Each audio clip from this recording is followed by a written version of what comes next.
Jimny in India India में sales जिमनी इतनी अच्छी नहीं कर पा रही है कि लीनिएज और इसकी हिस्ट्री देखेंगे तो it's a very successful product across the globe. तकरीबन 1970 से सुजुकी इसको बना रही है। 192 90 तकरीबन कंट्रीज़ में वो बेच रहे हैं। 3.5 मिलियन वो बेच चुके हैं आज तक।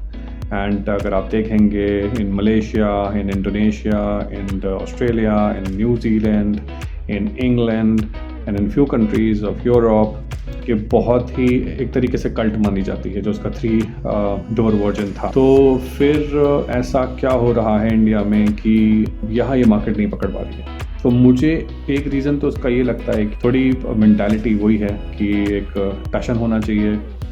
एक जैसे थार में है, अरे थार के मुकाबले छोटी लगती है और रोड प्रेजेंस नहीं है।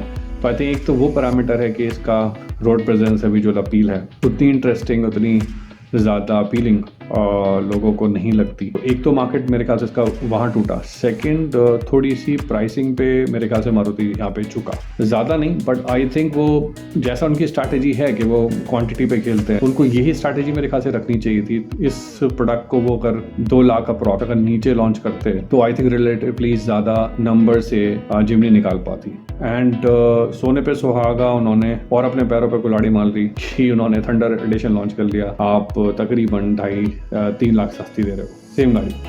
तो आई थिंक वहाँ पे भी इन्होंने सेल्स स्ट्रैटेजी में आई थिंक चूकी है मारुति। जबकि अगर आप देखेंगे और जो उसके साथ लगभग 7 प्रोडक्ट्स आए, जैसे कि आप ब्रेजा देख लिया, ग्रैंड विटारा सुपर सक्सेसफुल, हत्ता कि फ्रॉन्क्स वो भी सक्सेसफुल। और जब मैं ऑटो एक्सपो गया था, जिमनी के अराउंड जैसे मधुमक्खी की छत्ता होता है ऐसे लोग लगे हुए थे और फ्रॉन्क्स को कोई देख भी नहीं रहा था। कैसे उसने सेल्स कन्वर्जन किया फ्रॉन्क्स ने, वो आप देख सकते हो कि तकरीबन 1 लाख फ्रॉन्क्स बिक चुकी हैं लॉन्च के टाइम से।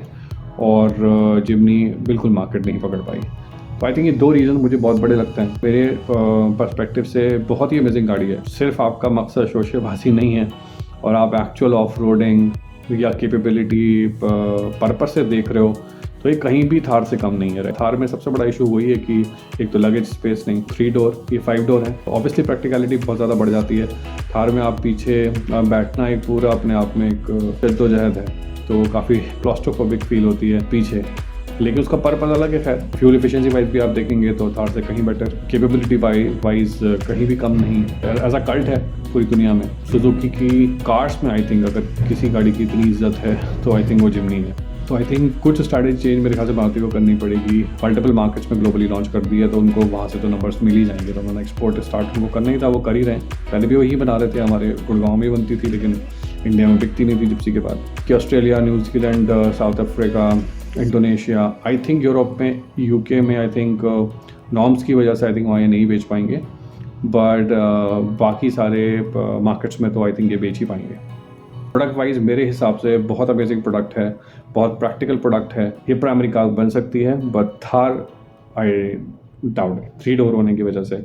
अगर आप वो नज़रअंदाज कर सकते हैं तो या आप उसे प्राइमरी कार बना सकते हैं, बट आप जिमनी को आराम से प्राइमरी कार बना सकते हैं। मारुति के पास 3 डोर वर्जन जिमनी का था ही, उनको सिर्फ लेंथ इंक्रीज करके इसको 5 डोर बनाना था। तो as a complete new product तो नहीं बनाया। अगर आप देखेंगे 3 डोर जिमनी और 5 डोर जिमनी तो उसमें डिफरेंस बस व्हील बेस का ही है, राइट। उतनी ही चौड़ी है वो और बाकी सारे डायमेंशंस पतली है थार के कंपैरिजन में या किसी और चौड़ी गाड़ी के कंपैरिजन में। का रीजन यही है कि पहले प्रोपोर्शन उसके जैसे ग्लोबली वो बिकती आई जिमनी ने अब 3 डोर से 5 डोर में कन्वर्ट कर दिया है। तो इसलिए लोगों को साइड से ठीक लगती है, पीछे से पतली लगती है, आगे से पतली लगती है, क्योंकि ऑब्वियसली वो प्लेटफॉर्म एंड डिज़ाइन वो 3 डोर वाला ही है, बस व्हील बेस बड़ा हुआ है। तो वो चौड़ी नहीं हो सकती थी, क्योंकि अगर वो कंप्लीट न्यू प्रोडक्ट होता तो आई थिंक वो चौड़ी होती। बट क्योंकि वो सेम प्रोडक्ट ही है एक तरीके से, बस व्हील बेस चेंज हुआ है, तो वो चौड़ी नहीं हो सकती थी। एंड मारुति वैसे ही एक्सपर्ट है पार्ट शेयरिंग में। यहाँ तो उन्होंने कार ही शेयरिंग कर दी और I think it's a smart strategy. Specially Indian market में अगर वो जिमनी 3 डोर की तरह उतार देते तो लोग बोलते कि अच्छा तो ये पतली भी है और छोटी भी है, राइट। अब उन्होंने लंबी करके 5 डोर उतार दी तो तब भी लोग बोल रहे हैं कि अरे तो थार की तरह चौड़ी नहीं है। किसी को मुकम्मल जहाँ नहीं मिलता, क्योंकि ये पेट्रोल है और नेचुरली एस्पिरेटेड है, उतनी लोगों को टॉकी फील नहीं होती जैसे कि अगर वो थार से या किसी और ऑफ रोड व्हीकल से उसको कंपेयर करेंगे, क्योंकि नेचुरली एस्पिरेटेड इंजन है और डीजल नहीं है तो वो टॉर्क फील नहीं होता, लेकिन आई थिंक सफिशिएंट है बहुत। ऑब्वियसली मैं ये नहीं कहूँगा कि बहुत पावरफुल है, टर्बो की तरह परफॉर्म करेगा अगर आप 80-100 किलोमीटर पर आवर के आसपास हैं एंड आपको कोई बहुत फास्ट ओवरटेक करने हैं। ये सेम इंजन और गाड़ियों में भी स्ट्रगल करता है, ब्रेजा में स्ट्रगल करता है, अर्टिगा में स्ट्रगल करता है, उसी तरीके से जिमनी में भी स्ट्रगल करता है। आई थिंक आप प्रैक्टिकलिटी के हिसाब से देखोगे, अगर आपका पर्पस यही है कि केपेबल गाड़ी हो जो कि ऑफ रोड संभाल सके और आपको आपके जो भी रिक्रिएशनल एक्टिविटीज़ हैं, एडवेंचर्स हैं, उनके आपका साथ ही हो, तो आपका ये साथ कभी नहीं छोड़ेगा। I am sure about that. बाकी अब चौड़ा तो कर नहीं सकते मारुति, अलग ही कोई जिमनी बनाए चौड़ी करके तो अलग बात है, बट जैसी जिमनी ग्लोबली थी तो लोगों ने अगर ग्लोबली देखी है तो उनको पता होना चाहिए था कि ऐसी ही आनी थी। बस ये व्हील बेस इसका चेंज होगा। कहने को कोई कुछ भी बोलता रहे, लेकिन आप जितने भी इन्फ्लुएंसर्स हैं, यूट्यूबर्स हैं या एक्चुअल ऑफ रोडर्स, या फिर आप रेन फॉरेस्ट चैलेंज में देख लीजिए नॉन यूट्यूबर्स, उन सब ने जिमनी खरीदी है। तो अगर उसमें इतने फ्लॉस थे तो इनमें से कोई नहीं खरीदता। जो बस रिव्यूज़ करता है, इन सब ने हज़ार गाड़ियाँ चलाई होंगी, और 1000 गाड़ियाँ चलाने के बाद अगर अपने वो गैराज में जिमनी देखना चाहते हैं तो उसमें कुछ तो है, राइट। वो नहीं स्ट्राइक किया एंड इन रीज़न की वजह से वो अलग फैक्टर है, बट उस गाड़ी में दम तो है। वो आपको कभी बोर नहीं करेगी गाड़ी मेरे हिसाब से। It's a fun to drive car and it's a cult across the globe. But I think अपने कोर नीश को आई थिंक ये अभी भी इतना ही अट्रैक्टिव लगती है। कुछ लोगों को उसके टायर थोड़े पतले लगते हैं, आई थिंक वो अपग्रेड किए जा सकते हैं, उसके काफ़ी सारे ऑप्शंस मार्केट में अवेलेबल भी हैं। But other than that I think सारी काम की चीज़ें इसकी एक्सटीरियर एंड इंटीरियर में मौजूद हैं। Very strong projector headlamp and काफ़ी स्ट्रॉन्ग बॉडी अगर आप कंपेयर करो बाकी के मारुति के प्रोडक्ट्स के साथ। आराम से 4 लोगों के दिन तो इट्स वेरी कंफर्टेबल। थोड़ा सामान रखने के ऑप्शन लोगों को डैशबोर्ड के आसपास या सीट के आसपास थोड़े कम लगते हैं, लेकिन उसके भी काफ़ी कस्टमाइज्ड ऑप्शन आपको मिल जाएंगे। Build wise I think it's the strongest Maruti.